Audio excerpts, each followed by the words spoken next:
Aren't you? Already preparing for a loss. How we doing? Good. Good. Heading into Sunday's game, what kind of goals or things do you want to accomplish first preseason game? I want to allow our players to beat up on another team rather than ourselves, because they are all ready to do so. We've really gotten after it this week, and first game is try to get everybody in. So everybody gets to execute our system and our schemes, against another opponent, and just get everybody some work. In terms of getting everybody in and sort of managing starters' minutes, how do you approach that as a coach to make sure you can get those guys enough run, but also check out different lineup combinations? Yeah, it's early on. It'll really just to be to get our feet wet. For some of our main guys, and the younger guys will take us home. The second half, fourth quarter. We'll write out a script of how to get 17 guys into one game. But when you're shutting guys down, either after the first quarter or after halftime, it gets a little bit easier. But whenever the three guys that can score at will, how did you devise, or how are you going to devise an offense to accommodate all these guys and their abilities? Yeah, well, we want to make it difficult for them to be double teamed, and then we want to make sure that we're spaced appropriately when they are. We do want to play with pace. We haven't really achieved the pace that I want so far early in camp. Our guys' legs are heavy and whatnot, but we do want to play with an up-tempo mindset to get those guys in the open floor, and then in the half court we want to get them moving. Not just stationary waiting for double teams, but if they're in movement and utilizing their scoring abilities, they're going to be really hard to guard. Is it safe to assume that a lot of these positions are interchangeable? Yes, it is safe to assume that. Especially with the point guard position, which is talked about a lot. We're going to have multiple ball handlers on our break. All of our players 1 through 4 are being trained how to advance and quarterback the action. Because a guy like Josh Okogie or Grayson Allen or Keita Bates-Diop, if they get the ball in the open court and they're bringing it, we want them to be trained to target the lethal scorers. Right? If he's high, we're in this action. If he's in the corner, we're in that action. And, so there will be a multiple ball handler attack. When Nurk was talking about building team chemistry and bonding earlier in the week, he said that's something that starts to materialize on the road. Do you notice that as a coach on the first couple of road trips, that's when that stuff picks up? Yeah, with the good teams. Yeah, so hopefully these guys will spend time together. We'll do some things where we're all doing some things together on the road. And that's always a really strong team bonding part. You alluded to it there, but do you have moments as a coach when you see the guys together and you're kind of like just knowing the benefits that come with that? All the time. This group's fun to watch, and if they're executing the system, with their reads and getting the ball in the right spots, and then playing it with the passion that they've played on the defensive side of the ball has been exceptional, and we're early on looking like there's a strong buy-in to what we're doing and how we're going to be tied together on that side of the ball, and the effort level is really high. So if you have that with the scoring abilities we have, you got a chance to do something. Frank, it seems like in this league, 35 is an interesting age that guys start to decline a little bit. The two notable exceptions are LeBron and KD. You've been around both. Is there anything about them besides their talent that you think that have caused them, enabled them to keep their game so high up? Yeah, it's two of the best in the world at what they've done, in this game as basketball players. I think taking care of your body is an important part of it, but I also think going hard throughout your career and in all your work. You build your body up that it's, you're not ever shocked, by high intensity work, because that's how these guys work. So maybe that's something to do with it.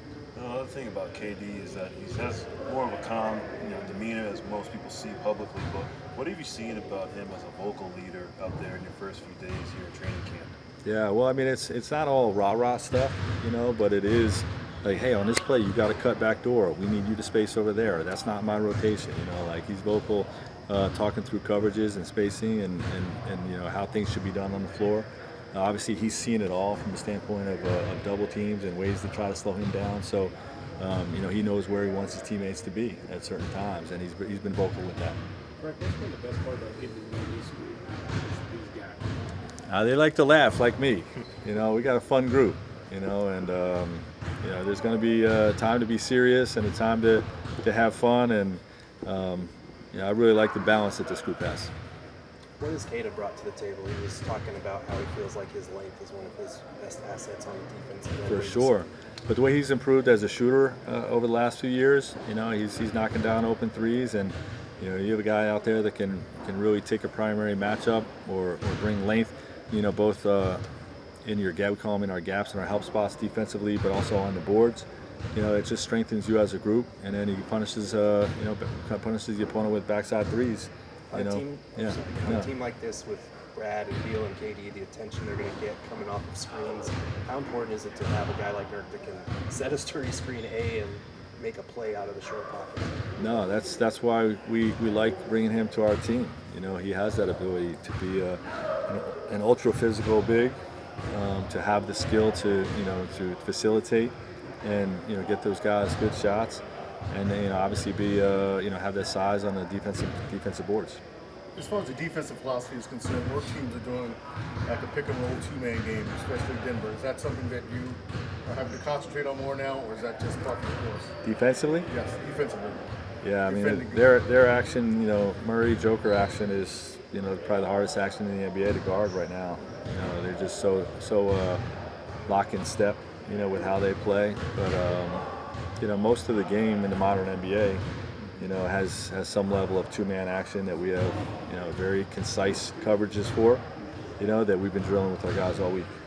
Coach, sorry if I missed it earlier. Have you had conversations with KD and Book about how much you wanted to play them during the preseason? You missed that earlier. Yeah. Okay. No, he didn't miss that earlier. I just wanted to give you a hard time. We did have a quick conversation. You know, those guys are going to play in Detroit, but they're not going to play much. You know, just get their feet wet. You know, get the feel of a real game. You know, against not ourselves, and then you know, we'll monitor the other 4 preseason games on a game-by-game basis. Coach, we touched on it earlier about how this is the team's first road trip and the team bonding this week. What kind of exercises are you going to do on the road? Well, this first one is being handled by Matt Ishbia. You know, he's got some things planned, you know, because we're going back to his neck of the woods, and he's got some things to get us together. Thanks, Coach. Okay, thank you all. Start training camp. How has it been these first couple of days? It's been fun. Just been a lot of teaching, a lot of trying to understand what schemes we're going to run on that side of the floor, and just sparring against one another, man. I think it's always good to get some real reps up and down, and you know, so you guys have been playing extremely hard, so it's always a good sign. Coach was saying you and Book have taken it upon yourselves to kind of set the tone defensively. I know that sort of thing can kind of come off as cliche, but how important is it for you guys to establish that tone for a group of guys? This is a perception that guys that are superstars in this league don't play defense, and I think that's you know, we continue to just blend in with the group. Everybody's playing extremely hard. Even though we can do whatever we want on offense, we still want to be able to make sure we're there for our teammates on that other side of the ball. So just putting on that second and third effort out there, and you know, it's starting to show. Everybody's on one string, you know, in practice, so it's always good. So hopefully we can transfer it each and every day. Just keep getting better. When you was talking about that he can feel this training camp, you feel it in your legs. Yeah. You notice this is tougher than years past and other ones you've been involved in? Yeah, I mean, you could just. We had a two-a-day, so that was the first time I had a two-a-day in a while. And just the intensity, man. It's just we're getting up and down a lot. We're doing a lot of different drills.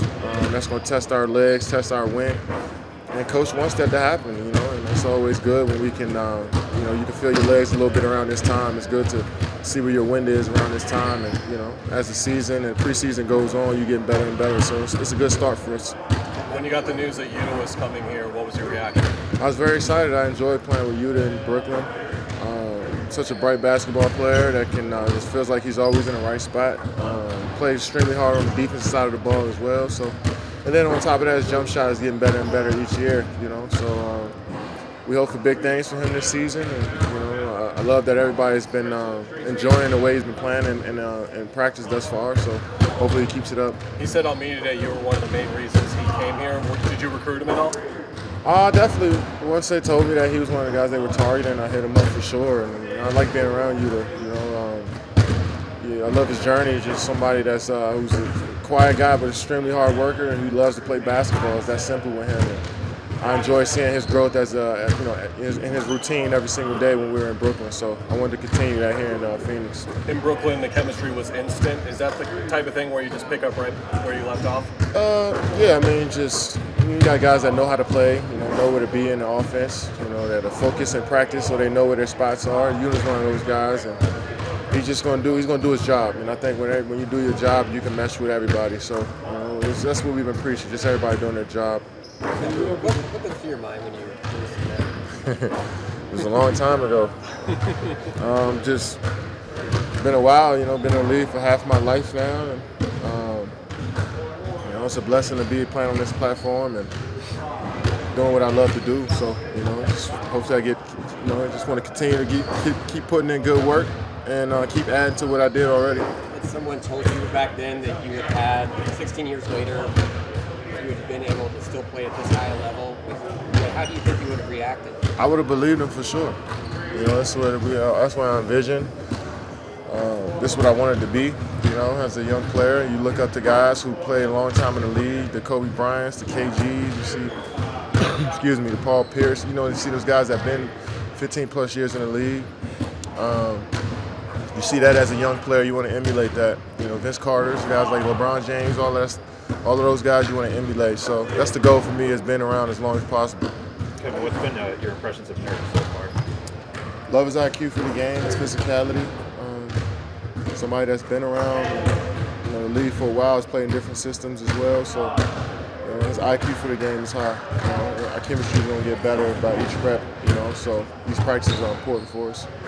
How do you feel to be acclimated to the team after a full season, off season, and then coming in with these guys compared to the middle of last season, in February? Yeah, I mean it's always tough trying to fast track and get on the same page with a team that's trying to win a championship. And I thought we did the best we could with it last year, on top of the injuries that I had.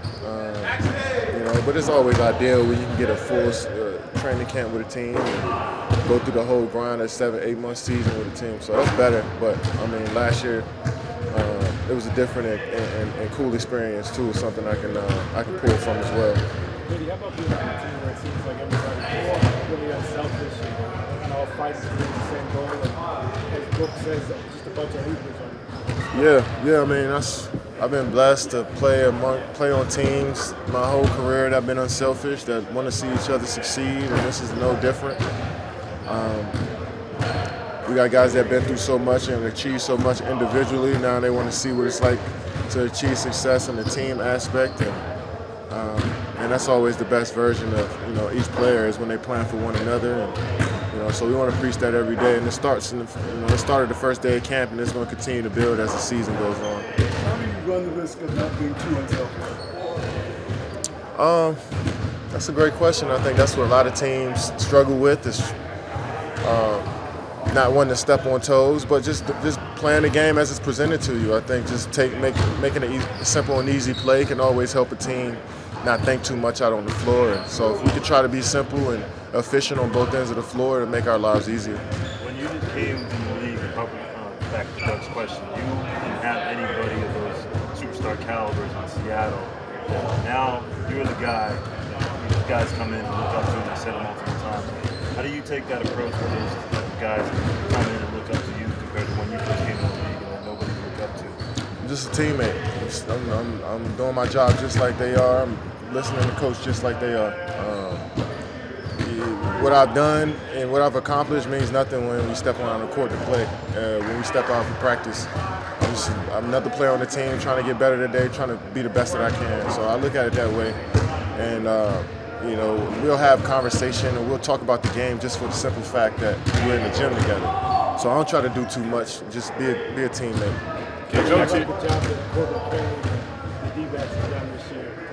Man, it's excited to see a local team doing well in the playoffs and advancing. I don't know what the expectations were before the season, but to go this far and celebrate like they've been celebrating, it's cool to see. It's a young team, am I right? So it's some hope in Phoenix right now, and hopefully it's some excitement for the game and for our season starting up as well.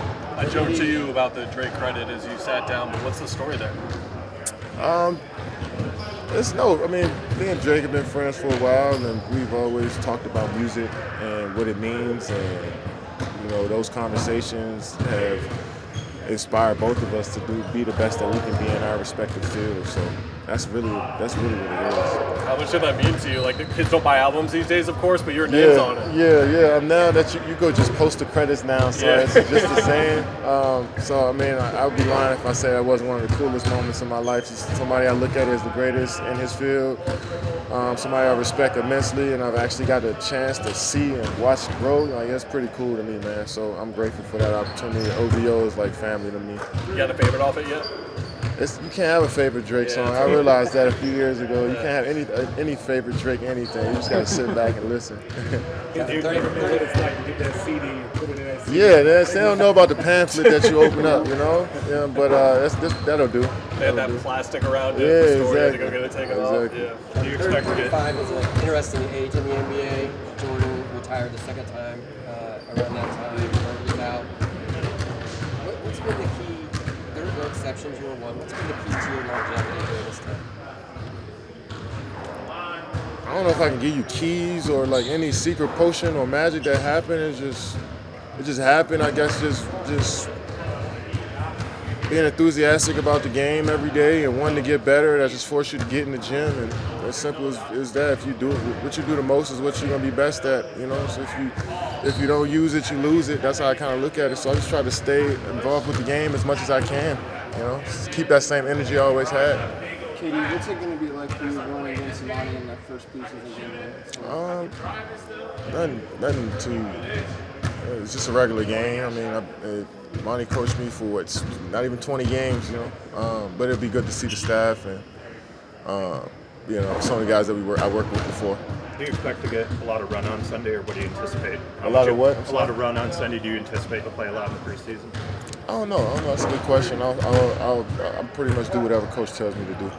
On a team like this, with Nurk's ability to set screens, how important is that with the attention you guys are going to see in some of those screens to not only set a good one, but be able to make a play in the pocket as well? Yeah, I mean, setting a good screen just puts the defense in the bind, and so that's just the first domino to fall. If we got a good screen, now we can start to understand what the rest of the defense is going to do. So we got smart players that can make those quick decisions. If a guy jumps out and traps, or if a guy's in the drop, we can make those decisions. But it starts with just the hit first. And I think Nurk is really good at just getting that first initial hit and then figuring it out after that. Suns fans are really excited to know you this season. And So what? Suns fans are really excited to know you this season, your first full season with us. What is one thing you could give them that they don't know about you since you came in late? I wouldn't say it's one thing I could give you, but just pay attention. You might miss something. Like, you might see something that catches you. Just pay attention. All right. All right. Appreciate you. Thank you, Kevin.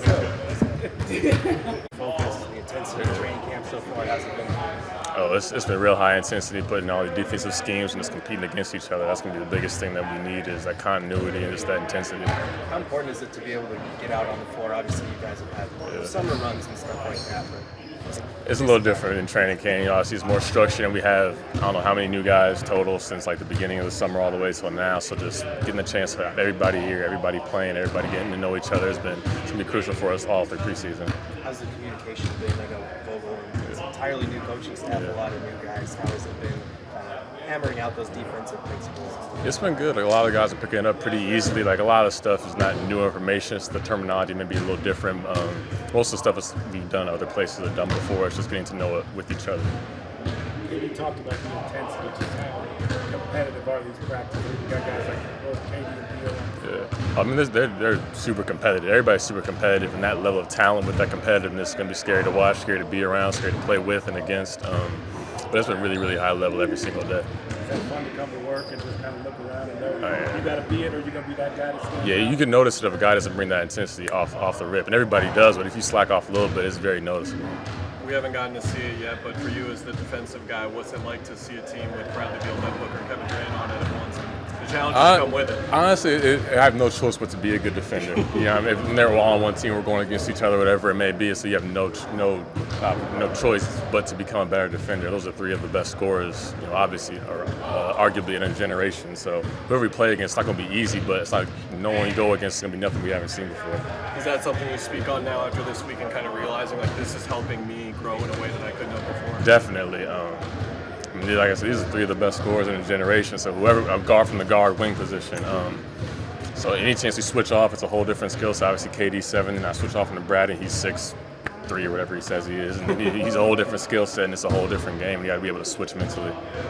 Josh was telling us it feels like a jungle in there with all the length that you guys have defensively. Got that same sense? Yeah, definitely. Myself or just going against everybody on the other team, whether it's Kevin guarding me, and he's closing out quickly to me, and obviously playing against Kevin on other teams is different than him being every single day. You see how really long and impactful he can be on that end. Your wingspan is one of the more ridiculous ones in the league. Have you had those moments yet where you get a ball and you realize like that guy probably didn't know that I had the extra bit to get in there? Yeah, definitely, because the coaching staff is encouraging us to not gamble, but be really active in the gaps. So yeah, we're all getting more tips and steals than we normally would have, just the aggression side of it. Kendall, how would you compare this training camp to the one under Coach Pop? There's similarities and differences.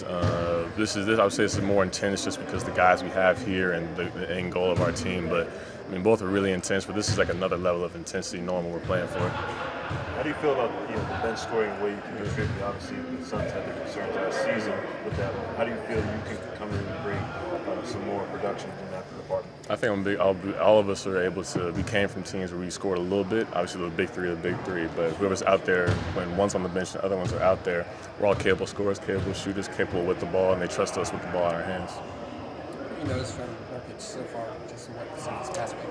I didn't know he was this good of a passer. In Portland, obviously Dame and CJ were running off stuff a lot of the time, but I didn't know how good of a passer he was at just seeing different things out there. It's a skip pass or a bounce pass. He's capable of making a lot of passes I didn't know he could.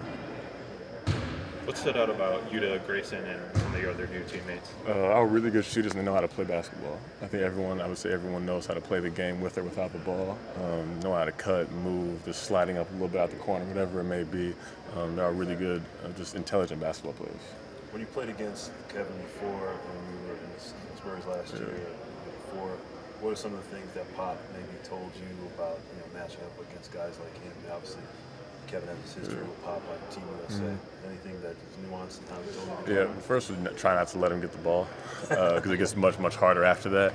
But that was the first thing. And after that, just try and force him into a crowd. He's really good in space, obviously 7 feet tall, so he can shoot over anybody. Even my length, he doesn't really see it. He doesn't see a lot of people, so it's just making it tough on him, pushing him a little bit further. I make him a little more uncomfortable. Having that length totally to your advantage compared to other guys who are trying to match up with. I think I do a better job against him because we're similar arm length. He's a little taller than me, but it's still can get the shot over anybody. You can't stop Kevin Durant. It's just making it a little bit tougher on him than other guys. He's 35 now. Have you? He's 35 now. Usually guys start to decline a little bit. Have you seen any signs? No. I know we just turned 35, but I see no drop. I see no loss in his step, no short on his jumper, nothing. He seems like he's 25. You may have answered this question, but you bring in Bradley Beal. Yeah. How does that change the dynamic as far as a lot of these positions are interchangeable? Yeah. And in essence, that there's a benefit for the team offensively and defensively. Yeah, just looking at offensively, pretty much all of us can handle the ball, and those big three are really good, obviously, with the ball and really good willing passers. And Brad's another one that can do both. He doesn't have to have the ball in his hands. He can move off screens. He can cut. He can do everything off the ball. And then defensively, same thing with the switching. Everyone's a willing, competitive defender. That's the first thing, whether it's size, weight, length, whatever it may be. You have to compete first, and all that stuff can help you after. You spent a little bit of time in San Antonio with Drew Eubanks. How's it been having him back, and what can he do on both ends? It's good to see a familiar face around. But he one of the guys that competes extremely hard, plays hard. He's a big body, knows how to play the game, sets screens, guys get open, finishes in the paint. Just his overall competitiveness is going to be really, really big for us. Can you talk about this James Lee when you were at the Spurs? Who? No, I never did. Kitty, you guys have a lot of hard-playing defensive-minded wings. How do you differentiate yourself? My length is probably one of the bigger things. We all play hard, but my length gives me an extra inch. Just say Josh, for example, might be a little quicker, but I might make it up with my length. So that's what my biggest thing is, switching on other guys, whether it's playing the Clippers against Kawhi and PG. I can feel comfortable guarding both, whoever it may be. So that's my thing, is my length. How comfortable do you kind of feel guarding on the perimeter point of attack? I'm sure you did that a little bit last year as well. I feel very comfortable with it. It's just a progression, but it's I'm a little bit bigger, so it's a little bit harder at the point of attack. But it's just playing hard, knowing schemes, knowing play, knowing the other teams play, knowing the scout that we're in, and being in the right position. What kind of things are you looking to accomplish just in the preseason? Getting the chemistry and continuity down. I think the defense will be the biggest thing. I think the offense will come easier than the defense, just because we're so talented and everyone knows how to play basketball. But the defensive side, we're going to need to come together. That's going to be probably the biggest thing, and the biggest, not issue, but it's going to be a growth all season long. One of the problems that Frank mentioned, it's not a problem, but the guys were playing a little too passive early on. What does that do for the guys in your position where the shot variation might be there on a night-to-night basis, just knowing that those three guys are going to look to find you whenever it's there? Yeah, I mean, they're unselfish scorers. If you're open, they're going to give it to you, and they encourage us to take shots and make shots to give us that confidence. So obviously they're going to get their shots. They're going to find them whenever they can create their own. But even if they create their own and someone helps off, they're very willing every single time to kick it. Thank you. Thank you, guys. Appreciate it. Thank you.